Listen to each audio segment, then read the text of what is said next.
Hello, hello, hello, hello. This is Marshall Goldsmith. Very happy to be talking to you on LinkedIn Live. So many exciting and fun developments on our daily broadcasts. Number one, my wonderful friend Sun Yin Shang, ranked number one coach in the world, most influential coach in the Thinkers 50 this year, probably the most credible group for ranking management thinkers. She's going to be joining me as a regular co-host guest on our program. So happy to announce that. Next, even more good news, Thinkers 50 itself, they would like to partner with us too. So you're not only going to be hearing from me and Sun Yin, you're going to be hearing from literally many, if not most, of the top business leadership thinkers in the whole world, where we have a chance to have a dialogue, hopefully hear some intelligent discussion as opposed to the 2-minute sound bites that you frequently hear in the news. So let me briefly introduce myself and we're going to get started. My name is Marshall from Kentucky, went to school in Indiana, got a PhD at UCLA, was a college professor, a dean. Then I've traveled around the world giving talks or teaching classes. And I was Thinkers 50 number one leadership thinker for a couple times, and now in what's called the Hall of Fame. Then I coach don't anymore, but used to coach executives. I've been the coach of the CEO Ford and Pfizer and Glaxo and all kinds of wonderful people. And coaching, that's where I learn everything, and I love that. And then I write books and edit articles. I've written or edited 41 books and 3 big New York Times bestsellers. So very happy to be here. And I'm here with Justin LeVrier. Justin is a great guy. Justin, if you can briefly introduce yourself. He works for Methods, and I think what you guys are doing is kind of the future of learning, e-learning. Justin, brief introduction, we'll get rolling. Hello, everybody. Yeah, I'm Justin LeVrier, and thank you for that, Marshall. Thanks for having me here and supporting the Methods Network. My name is Justin LeVrier, and I am a co-founder of Methods and the Methods Network. Methods is an on-demand leadership platform that gives the very best business advice that's curated from the 100 coaches. So these are some of the best people on the planet that you've helped bring together, Marshall, in this great community. And we're collecting the wisdom that they have and helping pay it forward and distribute that information out to the world. The Methods Network, of course, as we know, we've created these great shows with yourself, with Chester Elton. Connie Deacon will have a show coming up here in about a week and a half that we're very excited to announce. And for everybody out there watching, if you happen to get this late or you want to see a past show that we put out, we do archive all these shows, and you can find them at methodsof.com/network. That's methodsof.com/network for all the past shows. In the meantime, if you're looking for that straightforward, practical business advice, you can go to methodsof.com and sign up there to become a member. Okay, Justin, do I have any wonderful questions from our listeners or viewers, I guess? You do, actually. Yeah, we sure do. So last show we were on Friday, Marshall, there was a number of great... Can people use the chat box? If people can use the chat box and write in questions as I'm speaking, then we'll get some questions and I'll do as many as I can. Okay. And so last week on Friday when we spoke, Marshall, there was a number of great questions pouring in, and we weren't able to answer them all. So we wanted to start with one from last week on Friday. This one comes from Richard Clogg. Says, Marshall, were you always driven by intrinsic values, or do you recall a time when you were more extrinsically focused and then you had some sort of an insight? Oh, great question. And by the way, I'm writing a new book. My new book is called The Earned Life. And in my book, I'm going to talk about this exact question: internal and external validation. And I'll tell you what, we often get really confused on these two terms. So I'm really glad you asked this question. Let me first talk about how I got into this business at all, leadership development. I met a very famous man named Dr. Paul Hersey. And Dr. Paul Hersey got double booked, and he let me follow him around and try to learn what he did as best I could. And one day he got double booked and said, "Can you do what I do?" I said, "I don't know." He said, "I'll pay you $1,000 for a day." I was making $15,000 a year. I'm a poor boy from Valley Station, Kentucky. You know what I said? "Sign me up, coach." I did this program for the Metropolitan Life Insurance Company. I was mega successful, and they were angry when I showed up, but happy when I left. He said, "You want to do it again?" I used a Kentucky phrase, "Does a bear shit in the woods?" I said, I'll do this again. Well, I was totally externally focused because I was poor. Well, it's easy to talk about being internally focused when you have money. When you don't have money, it's Maslow's hierarchy of needs. You got to put the food on the table first. So I was very externally focused, and coaching itself, how to get into that. Some CEO said, I got this kid working for us, young, smart, hardworking, driven to achieve, jerk. He said it'd be worth a fortune to me if I could turn that guy around. So I heard the term fortune again. And I said, maybe I can help him. He said, I doubt it. I said, look, I'll work with a guy for a year. If he gets better, pay me. If he doesn't get better, it's free. He said, sold. That's how I got into coaching. So a lot of this was externally, not intrinsically focused. I was trying to make a few dollars here. Well, I was a young guy, had a mortgage on the house and 2 kids. Well, it's, hey, you got to pay the bills. You got to pay the bills first. Well, so yeah, I was definitely extrinsically focused. So let me tell you where we get screwed up in life. We get all messed up in the head when we can confuse external validation and internal validation, and especially when we think they should be 100% connected. 2 things happen. One is the imposter syndrome. Well, I'm not really that good, but the external world gives me lots of validation. I feel like a fake or imposter. That's not right. And 2 is, it's even more common, far more common, is the victim. I'm really wonderful. I perform fantastic, but the world doesn't recognize me. I'm a victim. It's not fair. It's not fair. That's even far more common. Here's the problem with either the imposter or the victim. We're confusing internal and external validation. These are 2 separate things. There is no one-to-one correlation between I do a good job and I get recognized. There's some correlation, but certainly not a one-to-one correlation.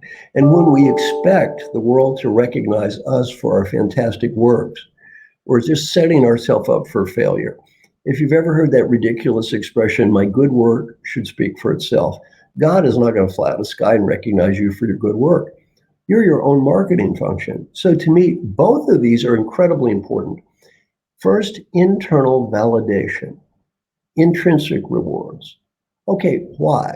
You should do that because you feel good as a human being. You look in the mirror and you feel good about that person you see. You think, I'm doing my best. I'm proud of my performance. I'm working hard. 2 is external validation. That is, the world recognizes me. Both of these are incredibly important. And in my own life, when I was young, internally, I always wanted to do good, to help others. I was at least wise enough to realize I did that because it was the right thing to do. External validation, I also wanted people to know who I am. Look, I sold 2.5 million copies of books. Why? Because I'm famous. People know my name. That's not an accident. I worked hard to build a brand, to work hard to be well known, worked hard to get all those awards, worked hard for that external validation. I never confused the 2. Let me give you a simple example.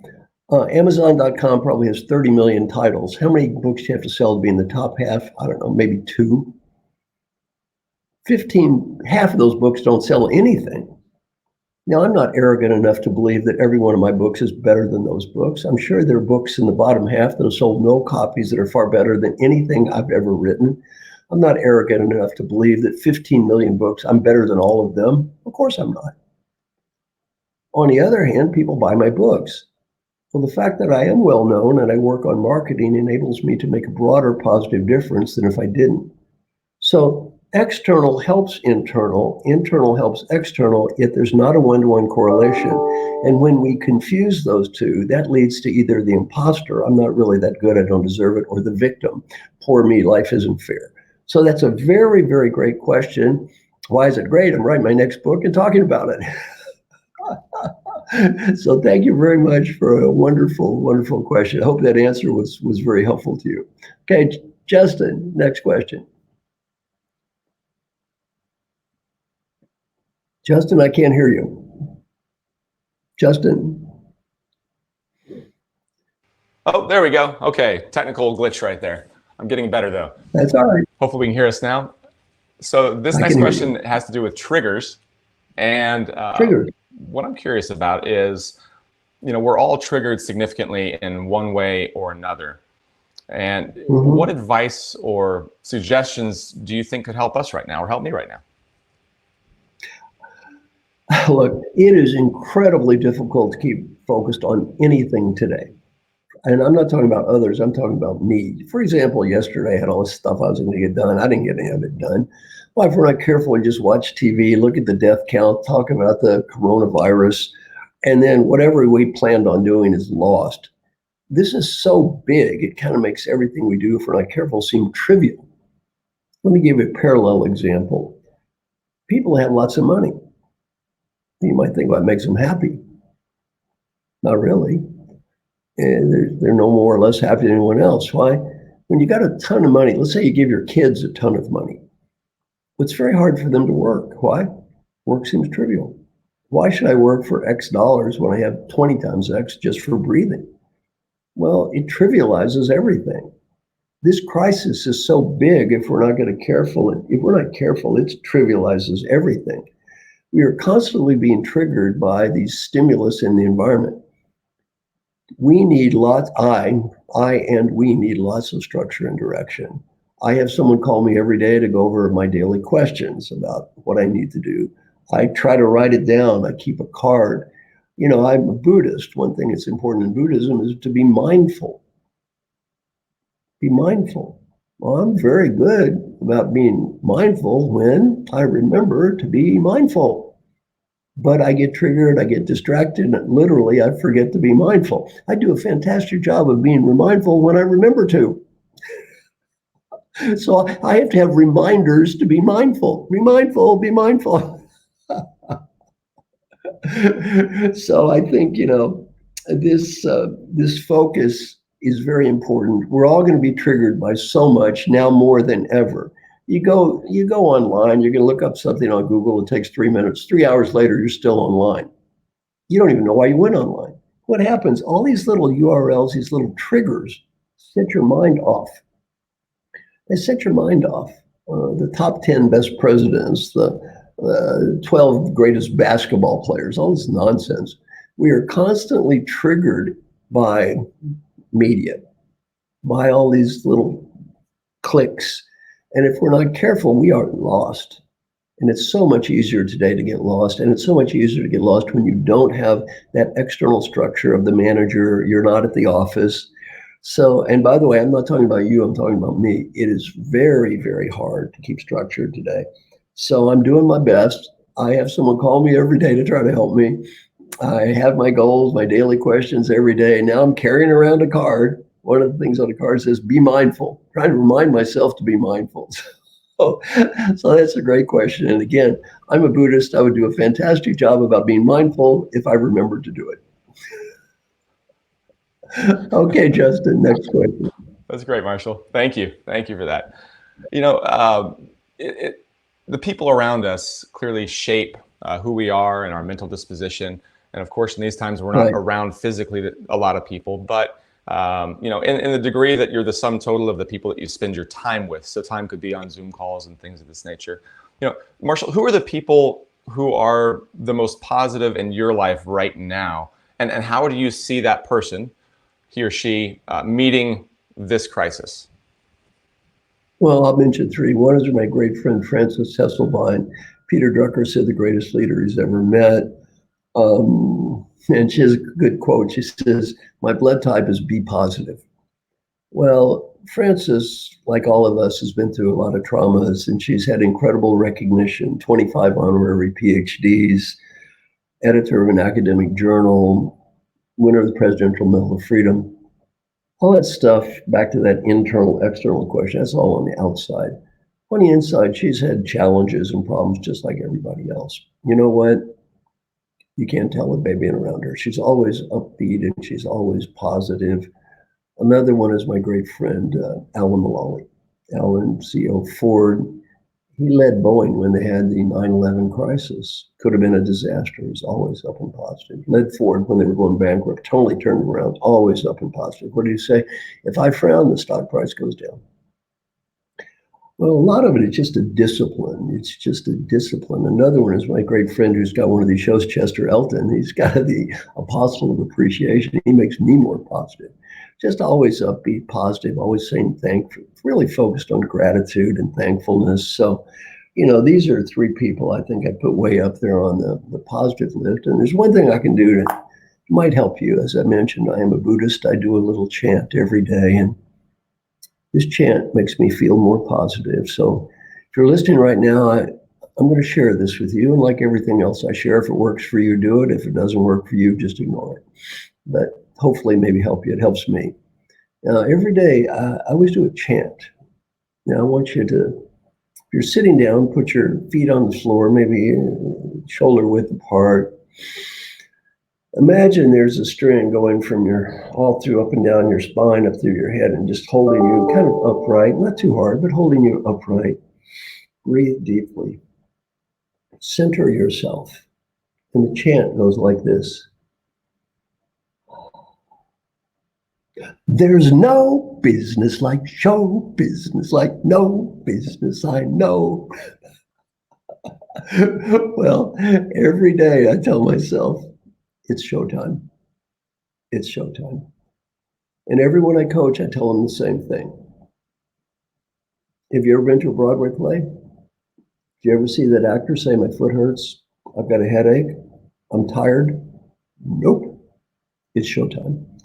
When I coach CEOs, I tell them, you know what, that actor is making 1/1000th what you're making. If they can go out there night after night after night after night and be upbeat and positive and put on a good show, so can you. And by the way, that is not being a phony. That is being a professional. My friend Frances is not a phony. She's a professional. Alan Mullally, a professional. They're not phonies. I am up. I am positive. Why? It's not just for me. It's for everyone around me. It's not just for me. It's for my friends, for my kids, for my family. It's showtime. And by the way, this crisis is a great challenge. It's tough. I don't sugarcoat things. It's not going to be easy. We could be headed for a massive crash here. That advice I just gave you is not less important than ever. It's more important than ever. So, Justin, thank you for a good question. Next. Thank you, Marshall. My note here that I typed in was literally, that message is more important than ever right now. So thank you for sharing that. It's easy to get distracted. Our normal routines have been broken. We have new habits that are forming, and it's more difficult, I think, for many to stay focused than ever before. So, Marshall, how do you stay focused? Well, again, staying focused is, as I say, more important. When you wake up in the morning, set your goals. One thing my wife Lyda has taught me, which is very valuable, is what are 3 things I can do today that I can control? What are 3 things I can accomplish today that I can control? And she tries to do those 3 things at least. So she feels at the end of the day, she did something that she can control. And by the way, on a serious note, I would like you to send your hopes and prayers out to my lovely wife, Lyda, because she needs your help. Why? She has to deal with my sorry ass 24 hours a day. So please send your hopes and prayers out to her right now. But one thing I have learned from my wonderful wife is, focus on what you can control. If you can't control it, you can't control it. And, in my book, Triggers, I've got good analogies. Am I willing at this time? Am I willing at this time to make the investment required to make a positive difference on this topic? Am I willing at this time to make the investment required to make a positive difference on this topic? If the answer is yes, do it. If the answer is no, let it go. We spend so much of our time just carping about stuff we're not going to change. If you're not going to change it, you're not going to make a difference. Why are you wasting your life on that? Do what does matter. Do where you can make a difference, and don't waste your life on what you cannot change or what will not make a difference. So again, very good question. Thank you. Next question. Marshall, you have quite the runway of experience, clearly, and a lot of people just simply don't have that. The next question comes from our audience. Dr. Jeffrey McGee says specifically, what is the #1 top question that business leaders should be asking themselves right now? How can I make the biggest positive difference today? How can I make the biggest positive difference today? Oh, by the way, Justin, back to that keeping focused. I wrote an article, I think it's called IWATT, AIWATT, AIWATT. If anyone would like a copy of that article, just send me an email, Marshall with 2 L's at marshallgoldsmith.com. I'll send them a copy of the article. And back to that great question, how can I make a positive difference? And the other thing is give people the help they need today and realize it may change. And again, a word I got from someone in one of our calls, which I really love, is called pragmatic optimism. It's great to be an optimist and to think positive and all. Right. You got to tell, Bill Carrier told me that. Pragmatic optimism, because you can't just lie to people and pretend bad is good and pretend you're making money when revenue is 90% down. And well, if we all think positive, this is going to get better. No, it's not. Sometimes it doesn't get better. So you have to be pragmatic and at the same time say optimism. Okay, here it is. How can we make the best of it? What is. Anybody that's listening that's from India, I've studied Hindu philosophy, and there's one of the greatest things ever written is called the Gita. In the Gita, if you look at it, it's pretty clear. What's the message is don't get fixated on the end results. By the way, if you learn nothing from this crisis, you should learn this. You do not have total control over the end results. You did not invent this virus, and you don't have total control over this virus. You get fixated on the end results, it can be pretty painful for many people right now. The essence of the Gita is, what is, be realistic, assess your alternatives, make a decision, and do your best. Make a decision and do your best. That's all you can do. A golf analogy, hit the ball in front of you. You cannot control the bad shot you made before or the good shot you made before. Don't worry about getting a trophy at the end. All you can do at any 1 second in time is focus on that shot. The great golfer focuses on one thing, this shot. This shot. At any second in time, that's all you can do. Focus on this shot. Now you need to have a larger plan, so you're going somewhere. Yet at any 1 second in time, you've got to focus on what are my priorities now? What is the shot I'm making now? And realize, look, you may change that strategy. Even if you do change the strategy, you still got to focus on this shot. You've got to focus on what am I doing now? And so again, Hindu philosophy, the Gita makes a great point, more true than ever today is, hey, don't get focused on the end results. You cannot necessarily control it. Some people, Justin, you've heard of called in and said, you know what, it looks like I may lose my entire life savings. I'm in a small business. I'm losing everything. How do I do? What do I do? You know what you do? What is.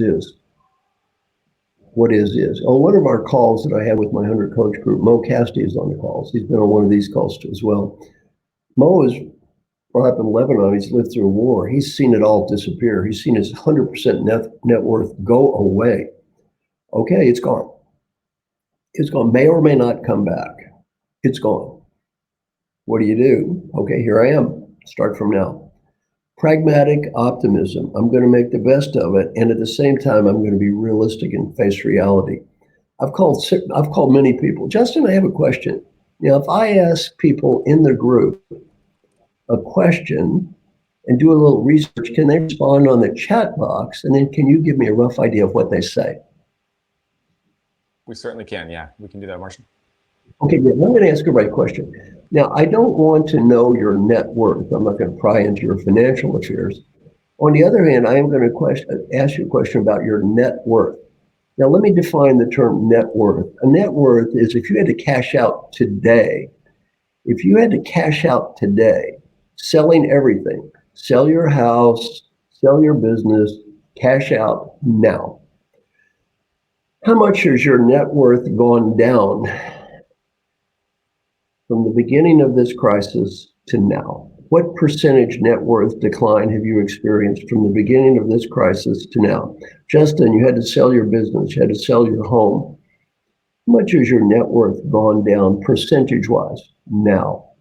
Well, right now, if I had to guess, if you're asking me, Marshall, and we're looking at this, by the way, on the chat feed here. If I had to answer myself personally, I'm seeing somewhere between 30 and 40%, Marshall, on my side. Well, Justin, your answer is incredibly close to the average in the world. My number is about 40%. The average person I've talked to, their net worth is 40% down. Now, we can all tell ourselves happy stories and say, well, yes, my house is down now, but I'm sure it's going to go up. No, you're not. If everyone in the world were sure your prices would go up, guess what? People would buy that house at a higher price. Your net worth today is what you're worth today. And by the way, Justin, we all tend to delude ourselves. When those numbers go up, we count everything. My house is worth so much, and blah, blah, blah. And I'm like, the stocks have appreciated. Aren't I a great investor? When those babies tank, we tend to say, well, I'm in it for the long term, and that doesn't really count. It counts when it goes up. We just don't count it when it goes down. The average score that I've talked to, and these people range, by the way, these range from billionaires to, I haven't really discussed this to a bunch of people, say at the bottom half of the scale, but I've done it from billionaires to people who are just sort of middle-class people. The average is about 40%. What numbers are you getting from the call? In the chat box. I'm seeing a number of things flood in here in the chat box. And I'm seeing anywhere from a low end of 10 up to a high end of 50. I haven't seen any above 50. So that average number of 30 to 40 seems to be holding true. A number of them are in the 20 range. One person actually writes in, Lavinia Warner says, something about values, care, health, love, and inner peace. And I think it's an interesting thought as I read that. While my net worth has dropped, I do know that being around my family, being more connected to people, that stock has gone up for sure, which I certainly appreciate. I love that. Well, are you seeing that too? In the world, oh yeah, and I think it's a positive thing. The average answer I've seen financially is about, I'm guessing about 35%, very close to what our viewers have shipped in here. And the reality is, when your net worth goes down, you have to be pragmatic optimism. When your net worth goes down, the one thing you don't do is have discretionary spending. All right. Now, the next part is not going to be so chipper. This is the pragmatic, not the optimistic side. Here's the pragmatic side. The average person's net worth goes down 35%. Discretionary spending comes to a screeching halt. Here's a tough question. What is it in that shopping mall that you really need to buy this month? And the answer for most of us is incredibly close to nothing. It's all discretionary spending. You don't have to go to the spa. You don't have to go to the gym to work out. You can work out on your own. You don't have to buy the new clothes. And when people's net worth takes a hit, discretionary spending goes down. As I mentioned, the head of one of the top fashion designing companies in the world said their numbers are down 90% this month. 90%. They're maybe hoping it goes back up to half what it used to be. Well, you might say, well, what does that matter? That's just luxury clothes. Well, somebody has to make those clothes. Somebody sells those clothes. Somebody's in a shopping mall that rents the space out. There's a huge value chain associated with everything today, since we're in a globally connected economy.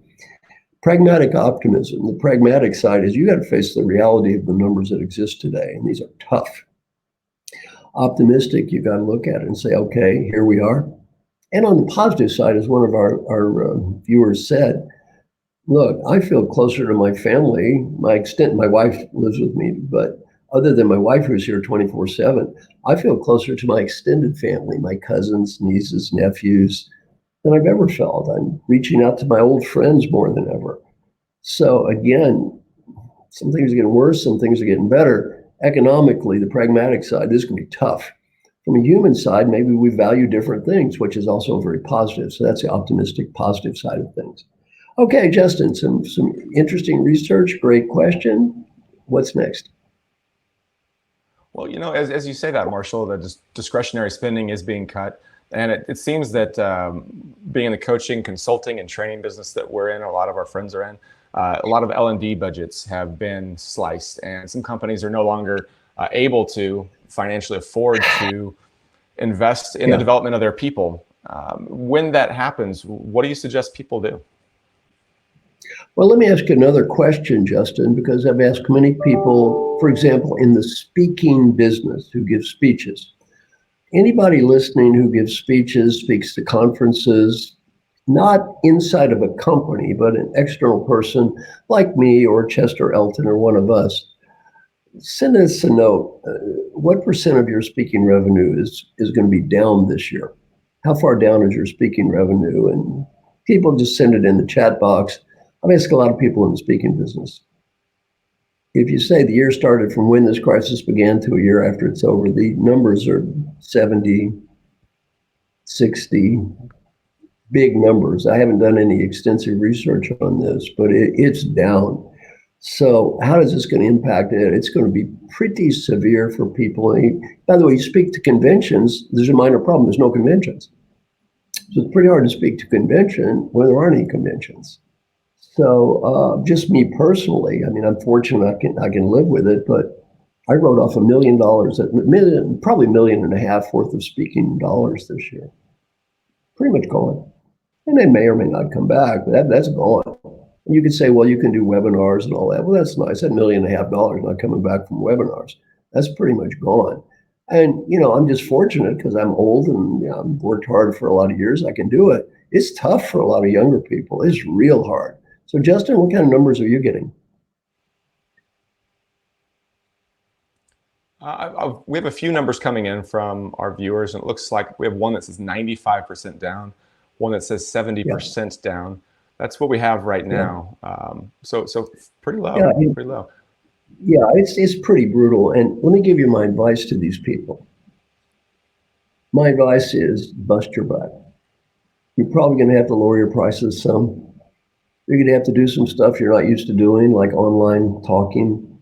You're probably going to have to live with less revenue. Positive thinking is not going to make this go away. This is real.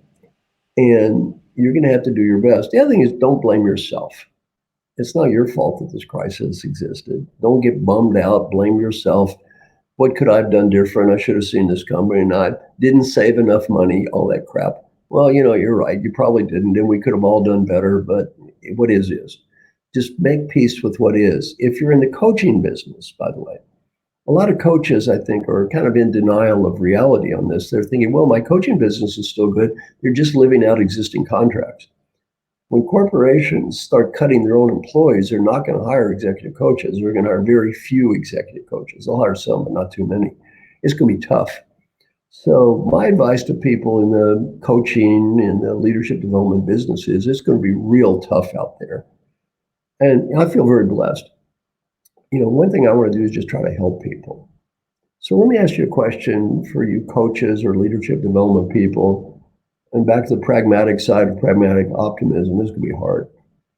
Is there anything that I could do? I feel very blessed to have been in this field, and this happened in many ways at a fortuitous time. I'm older. I went on my award tour last year, so I got every award I can get. Is there anything I can do to help you? Anything I can do on these calls? Anything I can do on a dialogue? Because what I want to do in my older years is, you know, I had my turn. I got all the awards I'm going to get. Is there anything I can do to help you who's younger, who is kind of like I was when I was 28 or 30, and who's facing something much harder, by the way, than I ever had to face? So if you don't mind, just send a note in to Justin. Is there anything I can do to help you? Because if there is, let me know. I'm not saying I'm going to succeed, but at least I'll try. Because that's my goal now, to try to help other people. I had my chance. I've been very blessed. Is there anything I can do to help you? Justin, any responses? We have a little bit of a lag delay here, so those will start to stream in, and I'm watching for those. In the meantime, maybe we can give back a little something simple as we talk about improving, and companies not potentially investing in us. And sometimes we don't have companies, we're lone wolves, right? I have kind of a fun, lighter question. What's something that, you've written many books, you've authored many books, co-authored many books. What's a good place for somebody to start? Or what book might somebody pick back up and look at now again and look at again that they might have forgotten about? What's a good one to start with? Well, I would start on my books with What Got You Here Won't Get You There. That book is just a basic book that covers the beginning of my philosophy. Then I would read Triggers second, because that book builds on it. And then I'd read a book that is not as well known, but still sold tons of copies, Mojo, third. And mojo is real good for today's crazy world about being positive and upbeat in a tough environment, as Bill Carrier said, pragmatic yet optimistic. So Justin, any responses to my question for the group? Is there anything I can do to help you people? Indeed. Well, there's a couple things here. You've already helped me a lot, Marshall, from Yuri. Rena says all the articles you mentioned, if we could get a link to those. So we'll get a link out for those for sure, if we can put that on the screen. Or email. I think, Marshall, you wanted them to email you, right? Marshall@marshallgoldsmith.com to get the articles on email? Marshall@marshallgoldsmith.com. Feel free. I mean, I can't get, by the way, if you send me an email, I will apologize in advance. I can't get back to you immediately, but I'll do my best to get back to you as best I can. And also my website, www.marshallgoldsmith.com. All my articles are online. And my videos, I give everything away. All the articles, videos are all online. So please, please use it any way you can use it. We have Dave Oakley here says, these broadcasts are certainly helping. We have, let's see here, Terry says, appreciate what you're doing now, the calls and sharing your advice and experience. Getting a lot of people saying they're appreciating what you're doing now. Let's see, please help with the link. Let's see, great content. So it says, could you share a coaching and learning bundles with us to learn at our own pace? So they'd like to learn at their own pace. I might answer that myself. That comes from what is this here? From Sumit. Sumit, as far as the coaching and learning bundles to learn at your own pace, Methods actually has been building video on demand components and courses for the last couple of years with Marshall and with many of the other great 100 coaches. You can find it at methodsof.com. There's a full structured curriculum there. It's a great time to do self-paced learning from home. It's all online and go at your own pace. There's short little segments that are easy to digest. And I think that's a great start for you. And that's a very small membership fee. And we've got it discounted significantly right now. The other thing I would say, though, beyond that is these broadcasts, we are archiving these and they're 100% free. So you could start right there, methodsof.com/network. And then for $0, you can go and get help right away. Good. All right. And again, all the comments that do come in, we can try to use those in future sessions. So anyway, the final thing I'd like to say, I think we went over our little schedule a little bit today. So anything I'd like to say is finally, thanks to everybody, pragmatic optimism. I know it's tough out there. I'm going to do my best to help as best I can. I'm going to get people who are the best business thinkers in the world to be on the show to help as best they can. I feel that's the least we can do. And so I hope this is all useful to you. Take it in the spirit to which it's given. What works for you, do it. If it doesn't work, let it go. Thank you. Thank you so much. Thank you so much. Goodbye.